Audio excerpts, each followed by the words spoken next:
ZYH 754, 870 kHz. Rádio Universitária, Goiânia.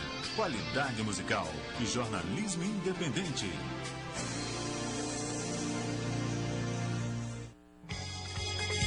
Na Universitária, jornalismo de qualidade tem hora marcada. Jornal das 6. As notícias do dia em um jornalismo público e independente. Boa noite, está no ar pelos 870 AM do seu rádio e pelo site www.radio.ufg.br, o Jornal das 6 desta quinta-feira, 19 de abril de 2012. Na Universitária são 6 horas e 3 minutos e você confere os destaques da edição de hoje na apresentação de Matheus Ribeiro e Liliane Bueno. Controladoria Geral do Estado vai apurar contratos do governo com o Grupo Delta. Congresso Nacional oficializa a criação de uma CPMI para investigar as relações de Carlinhos Cachoeira. França elege novo presidente em meio à crise e debate sobre a imigração. Na Universitária, jornalismo de qualidade tem hora marcada. Jornal das 6. As notícias do dia em um jornalismo público e independente. O primeiro suplente do senador Demóstenes Torres, o empresário Wilder Moraes, dono da Orca Construtora, deixou a Secretaria de Infraestrutura do governo de Marconi Perillo. O deputado José Witt, do Partido Democratas, vai assumir o cargo. A informação foi confirmada por auxiliares do governador, que ainda deve promover novas mudanças na equipe até o final desta semana. As decisões devem ser tomadas antes da reunião do secretariado, marcada para a próxima quarta-feira. O empresário Wilder Moraes é filiado do DEM e já demonstrava desde o início do ano vontade de deixar o governo para cuidar de negócios particulares. O procurador Valdir Lara Cardoso protocolou no Conselho Superior do Ministério Público um pedido para reconsiderar a dispensa dada para o promotor Humberto Machado assumir, no final do mês passado, o cargo de secretário estadual do Meio Ambiente. O procurador pediu que o promotor retornasse ao Ministério Público e questionou se a dispensa era constitucional e legal. Segundo Valdir Lara, a proibição para que membros do Ministério Público exerçam outra função pública, com exceção do magistério, é taxativa. O procurador citou casos de autorizações pleiteadas por integrantes de outros ministérios públicos negadas pelo Supremo Tribunal Federal entre abril de 2010 e junho do ano passado. Valdir Lara deseja também que a volta do promotor ocorra para não validar a participação de integrante na administração estadual. Um adolescente de 16 anos foi baleado na noite de ontem, no bairro São Francisco, em Goiânia. De acordo com a polícia, a vítima era travesti e fazia programa na região quando um rapaz passou em uma moto vermelha e atirou. O menor acredita que foi confundido com outro travesti que praticava crimes pela região. A vítima foi socorrida pelo Serviço de Atendimento Móvel de Urgência, o SAMU, e levado para o Hospital de Urgências de Goiânia, o Hugo. O adolescente passou por uma cirurgia e continua internado em estado regular. A Controladoria Geral do Estado, CGE, anunciou hoje que vai investigar os contratos do governo com as empresas do Grupo Delta, suspeito de lavar dinheiro da máfia comandada por Carlinhos Cachoeira. Quem traz mais informações é o repórter Matheus Ribeiro. A auditoria está prevista na portaria editada pela CGE e deve ser feita em todos os contratos do governo do estado de Goiás com as empresas do Grupo Delta. O objetivo é apurar possíveis irregularidades nos processos licitatórios. Segundo o texto da portaria, o levantamento atende uma recomendação específica do governador Marconi Perillo. O pedido foi motivado pelas recentes acusações de envolvimento do Grupo Delta com a máfia comandada por Carlinhos Cachoeira. A conclusão dos trabalhos e o relatório preliminar da auditoria devem ser apresentados no prazo de 30 dias. Se for apurada alguma ilegalidade, vai ser dado prazo de 15 dias para a apresentação de defesa por parte do Estado e também do Grupo Delta. Caso comprovada a prática ilegal, os contratos vão ser anulados. O secretário-chefe da Controladoria Geral do Estado, José Carlos Siqueira, afirma que até o momento todos os contratos são considerados legais. Ele diz ainda que o motivo da auditoria é esclarecer os fatos à sociedade. Todos eles gozam de presunção de legitimidade. No entanto, pela continuidade dos questionamentos, o governo de Goiás entendeu que deve auditá-los para dar uma satisfação a mais à sociedade. E faz isso agora com maior zelo, com a maior dedicação e no menor espaço de tempo possível. Atualmente, o Grupo Delta mantém contratos com a Saneago, com a Agência Goiana de Transportes de Obras, a GETOP, e com as Secretarias de Segurança Pública e Infraestrutura. A Delta ainda é responsável por toda a frota da Polícia Civil e da Polícia Militar, além de parte da frota do Corpo de Bombeiros. Este contrato foi firmado em 2008 e prorrogado até os dias de hoje. José Carlos Siqueira afirma ainda que a Secretaria de Segurança Pública já estudava realizar uma nova licitação para o aluguel da frota. O maior deles é o contrato de locação de veículos. Ele iniciou-se em 2008. Então, ele foi prorrogado em 2009, foi prorrogado em 2010 e foi prorrogado em 2011. E, no entanto, que é na área de segurança pública, a Secretaria já preparava, antes, não está esse fato relacionado com qualquer outro, um termo de referência para a realização de um novo procedimento licitatório em função do tempo que já tem esse contrato. A auditoria vai fazer um levantamento em todas as outras áreas do governo, de administração direta ou indireta, para saber se existem mais contratos do grupo com o Estado e qual a duração deles. De acordo com o secretário-chefe da Controladoria Geral do Estado, não existem motivos para a suspensão imediata dos contratos, como fez a Prefeitura de Goiânia. Não há razão para suspender contratos que vêm tendo os serviços executados. Não há pagamento no Estado sem execução de serviço. Se o serviço foi executado, há até uma regra legal vigorante no país, é o parágrafo único do artigo 59 da Lei 8.666, que ainda, diante de contratação ilegítima, se o contratado está de boa-fé e prestou o serviço, ele teria que receber. Então, não se tomará nenhuma medida arbitrária. No começo da semana, o promotor de justiça Fernando Krebs expediu recomendações ao Estado para que todos os contratos do governo com o Grupo Delta fossem suspensos. No documento, o promotor destacou as informações divulgadas pela imprensa de que a Delta teria repassado entre junho de 2010 e abril de 2011 a quantia de R$ 39 milhões a duas empresas de fachada. Essas empresas estariam ligadas à organização criminosa liderada pelo contraventor Carlinhos Cachoeira. A suspeita é que o dinheiro teria sido usado para o financiamento ilegal de campanhas eleitorais e outras práticas criminosas. Matheus Ribeiro, para o Jornal das 6.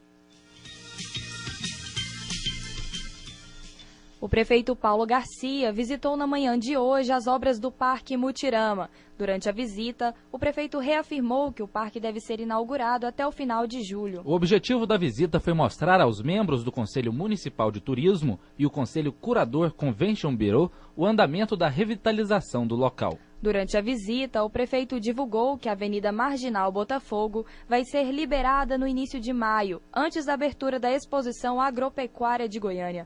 O trecho está interditado desde agosto do ano passado. A obra, com 85 mil metros quadrados, custou R$ 29 milhões aos cofres municipais. No total, 27 brinquedos já estão prontos e 500 homens se revezam no trabalho em 3 turnos. Um teste de segurança vai ser realizado em todos os brinquedos antes da liberação do parque. Uma mulher grávida de 4 meses pode ter sido vítima de erro médico em uma maternidade pública em Aparecida de Goiânia. De acordo com a família de Marlene Botelho dos Santos, a mulher adquiriu uma infecção após fazer curetagem mal sucedida para retirar um feto que estava morto no útero dela. De acordo com a irmã de Marlene, a paciente sentia muitas dores. Após realizar um exame de ultrassom em um hospital particular, foi constatado que o feto estava morto. A gestante teria procurado a maternidade pública para fazer o procedimento de retirada do feto do útero. Como as cólicas e o sangramento após a curetagem continuaram, a paciente realizou outro exame que constatou que o feto ainda estava dentro dela. Após as 2 curetagens, a paciente adquiriu infecção e teve hemorragias. Marlene está internada, respira com a ajuda de aparelhos e se alimenta por sonda. A Secretaria de Saúde de Aparecida de Goiânia informou que a família da gestante deve denunciar o médico na Secretaria Municipal de Saúde. Assim que a secretaria for notificada, deve encaminhar o processo para o Conselho Regional de Medicina. Caso o erro no procedimento seja comprovado, a secretaria informou que vai tomar as devidas medidas administrativas.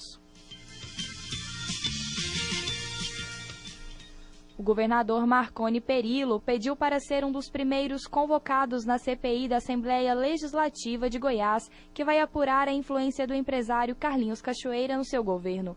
Além disso, a sessão vai discutir também os contratos da empresa Delta com as maiores prefeituras de Goiás. Marconi Perillo concordou com a instalação da CPI, formada majoritariamente por sua base de apoio.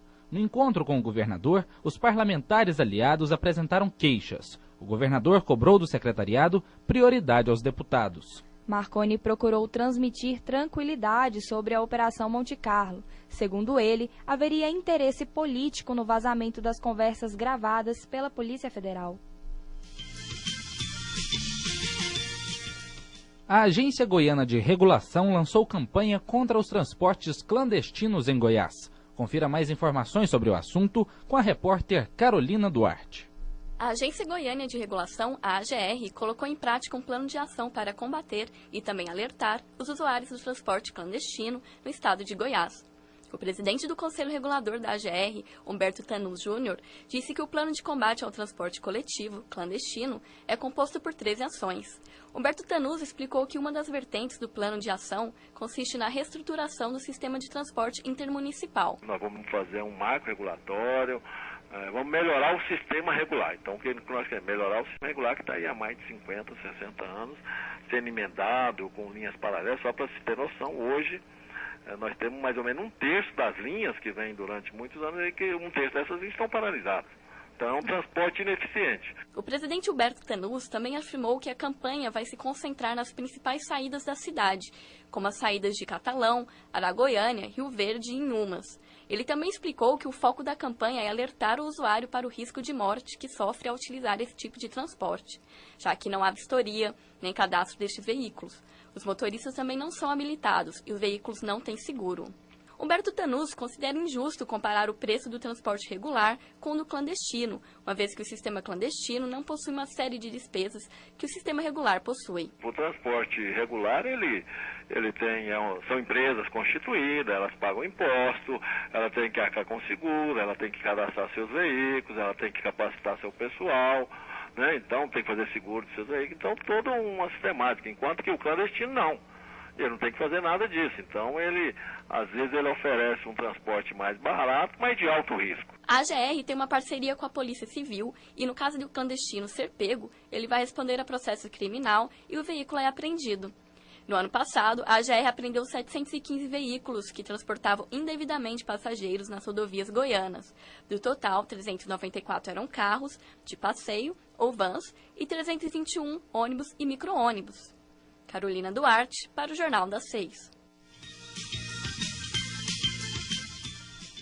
O balanço da Gerência de Recuperação de Crédito da Secretaria da Fazenda apontou que até a última segunda-feira, 5.142 processos de dívidas de IPVA referentes aos anos de 2007 a 2010 foram quitados pelos contribuintes. Ainda restam cerca de 15 mil processos a serem quitados. Em fevereiro, a Cefaz lançou o programa de cobrança do IPVA, concedendo aos contribuintes um mês de prazo para quitarem os débitos de atraso. Atualmente, existem 2.455 contribuintes em situação irregular com o tributo e já inscritos no Serasa.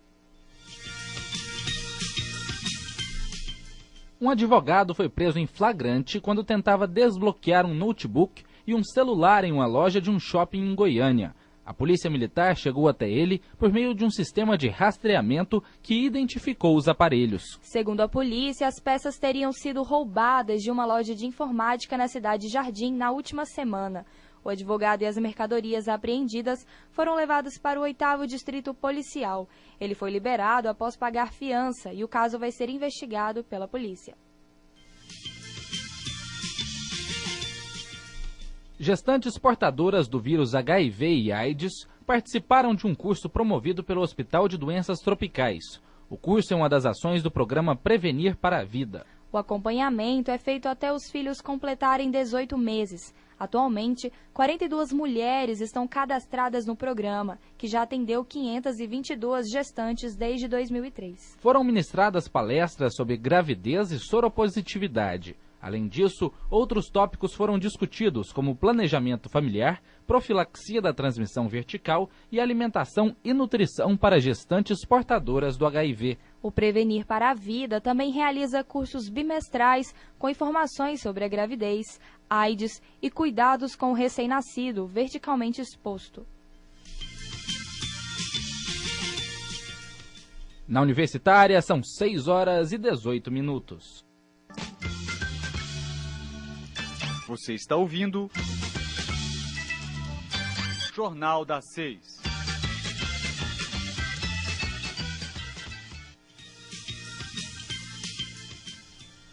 O deputado do PSDB de Tocantins e primeiro secretário do Congresso Nacional, Eduardo Gomes, fez na manhã de hoje a leitura do requerimento que oficializou a criação de uma comissão parlamentar mista de inquérito, a CPMI, para investigar as relações de Carlinhos Cachoeira com políticos, autoridades e empresários. Cachoeira está preso desde o dia 29 de fevereiro, após a deflagração da Operação Monte Carlo pela Polícia Federal. O empresário é acusado de chefiar o esquema de jogo ilegal em Goiás e montar uma rede de corrupção que envolveria parlamentares, policiais e empresas. Para a criação de uma CPMI, são exigidas no mínimo 171 assinaturas na Câmara e 27 no Senado. Até a manhã de hoje, eram 337 assinaturas válidas de deputados e 81 de senadores. A deputada do PMDB do Espírito Santo, Rose de Freitas, presidiu a sessão no Congresso e já convocou uma nova sessão na próxima terça-feira para decidir quem vai compor a mesa diretora. A CPMI vai ter 6 meses para investigar os fatos. Um relatório sobre a investigação vai ser encaminhado para o Ministério Público Federal, que vai tomar medidas judiciais cabíveis. O contraventor Carlinhos Cachoeira está detido em uma ala do Departamento Penitenciário Nacional que recebe presos à disposição da Justiça Federal. No local, ao todo, estão 23 presos divididos em 8 celas de 12 metros quadrados, monitoradas por câmeras de segurança. A advogada de Cachoeira, Dora Cavalcante, afirmou que pretende entrar com habeas corpus da Justiça Federal para que o contraventor seja libertado. Ela argumenta que a prisão cautelar é ilegal e desnecessária. O desembargador do Tribunal Regional Federal, Tourinho Neto, autorizou a transferência do contraventor para um presídio comum em Brasília. O Ministério Público Federal disse que vai recorrer contra a decisão por acreditar que ele possa voltar a manter contato com seus aliados.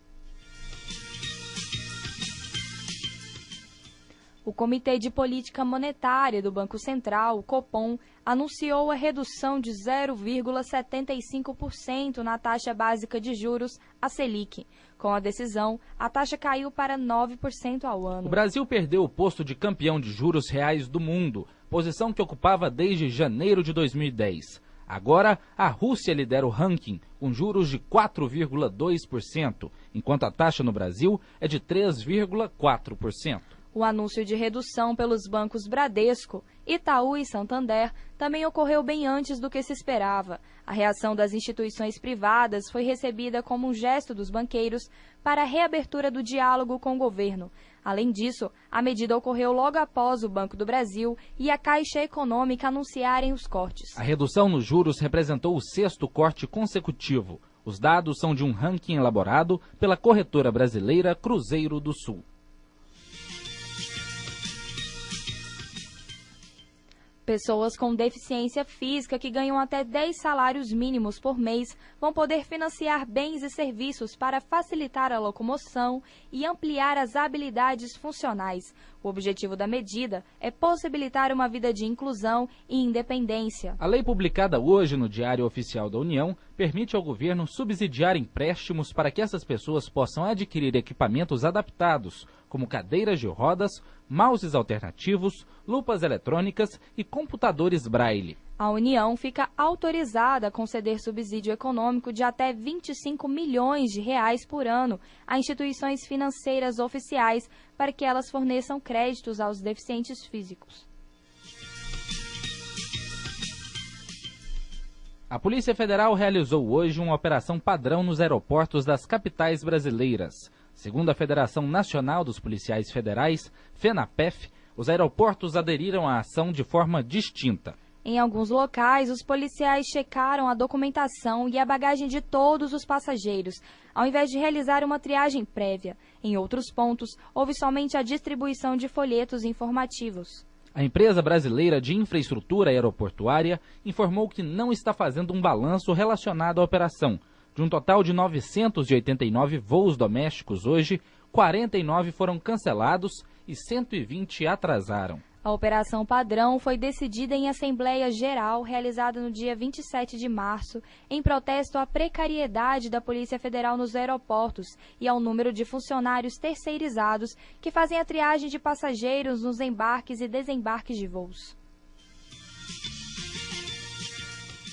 Na Universitária, são 6 horas e 23 minutos. Você está ouvindo Jornal da 6.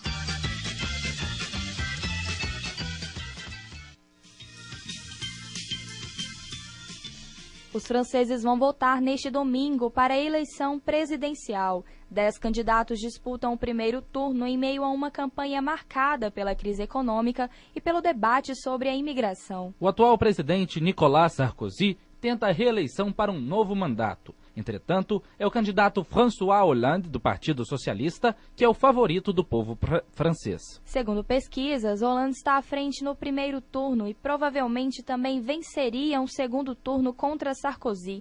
Os candidatos que vencerem o primeiro turno vão ter até o dia 6 de maio para negociar o apoio dos outros partidos. Cerca de 36 pessoas morreram e mais de 100 ficaram feridas na explosão de 10 carros-bomba no Iraque. Além disso, vários artefatos explosivos foram deixados em estradas por todo o país. O maior ataque ocorreu em Kirkuk. A explosão de 2 carros-bomba que tinham como alvo patrulhas policiais matou 8 pessoas e feriu outras 26. Em Bagdá, 3 carros-bomba, 2 bombas e um atentado suicida explodiram em áreas de maioria xiita. Os veículos de informação não são claros sobre o número de vítimas. O número provável é de 15 pessoas mortas e outras 61 feridas. O ministro da Saúde do Iraque saiu ileso de uma tentativa de assassinato com um carro-bomba que explodiu durante passagem de seu comboio pela rua Haifa.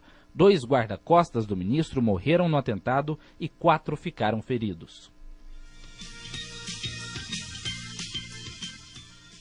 O Brasil vai ajudar a Líbia na retirada de minas terrestres. O governo brasileiro decidiu fazer doações e enviar especialistas. Os especialistas brasileiros que vão trabalhar na retirada de minas terrestres seguem para a capital da Líbia, Trípoli. Também vão ser enviados técnicos em identificação de armas e doação de medicamentos para combate à AIDS. O governo brasileiro também decidiu apoiar a Líbia na realização de eleições parlamentares.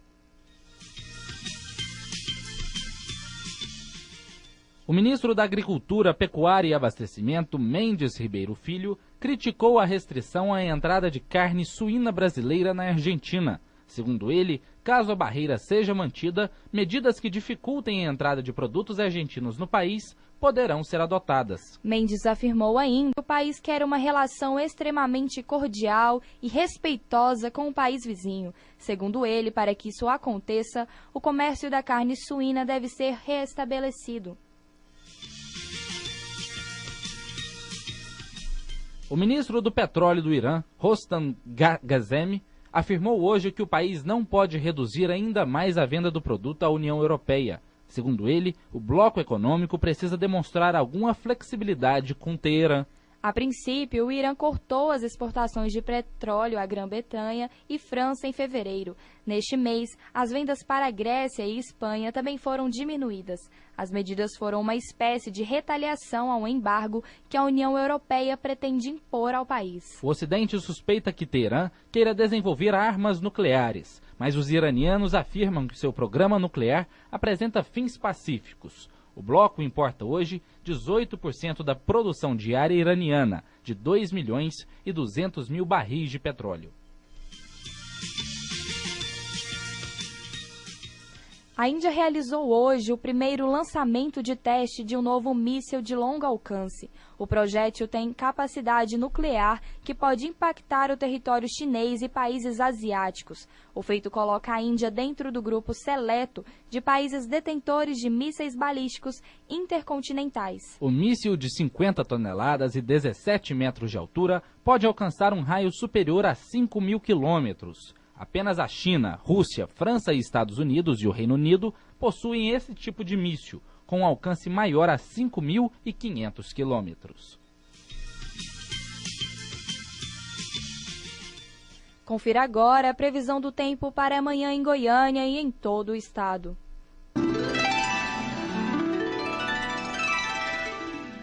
Na capital, o tempo fica parcialmente nublado a nublado. A umidade relativa do ar varia entre 40% e 90%. A temperatura mínima vai ser de 19 graus e a máxima é de 32. Em Goiás, o tempo fica parcialmente nublado a nublado, com pancadas de chuva isoladas no oeste e no sudoeste.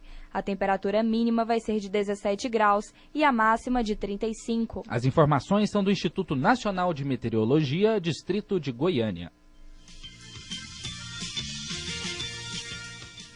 Na Universitária são 6 horas e 28 minutos e fica por aqui o Jornal das 6 de hoje, quinta-feira, 19 de abril de 2012. A redação e as reportagens foram de Carolina Duarte, Cibele Portela, Juliane Nascimento, Liliane Bueno e Matheus Ribeiro. Apresentação de Liliane Bueno e Matheus Ribeiro. Trabalhos técnicos de Tomás Leite e Sebastião Cruz. Direção de estúdio, Juliane Nascimento. Edição geral e monitoria de Liliane Bueno. Orientação, professores Edson Spentoff e Ricardo Pavan. A direção de jornalismo é de Delfino Adorno. O Jornal das 6 é produzido por estudantes de jornalismo da Universidade Federal de Goiás. O Jornal das 6 volta amanhã a partir das 6 da noite. E você pode dar sua opinião sobre o nosso programa pelo e-mail jornaldas6@gmail.com, tudo junto e por extenso, ou pelo telefone 3521-0606. Você também pode ouvir a Rádio Universitária pela internet, no site www.radio.ufg.br. Boa noite, Matheus. Boa noite, Liliane, e uma boa noite a você, ouvinte. Fique agora com o Fanático Esporte Clube. Jornal das 6. Destaques do dia em um jornalismo público e independente. Uma realização dos alunos de jornalismo da Universidade Federal de Goiás.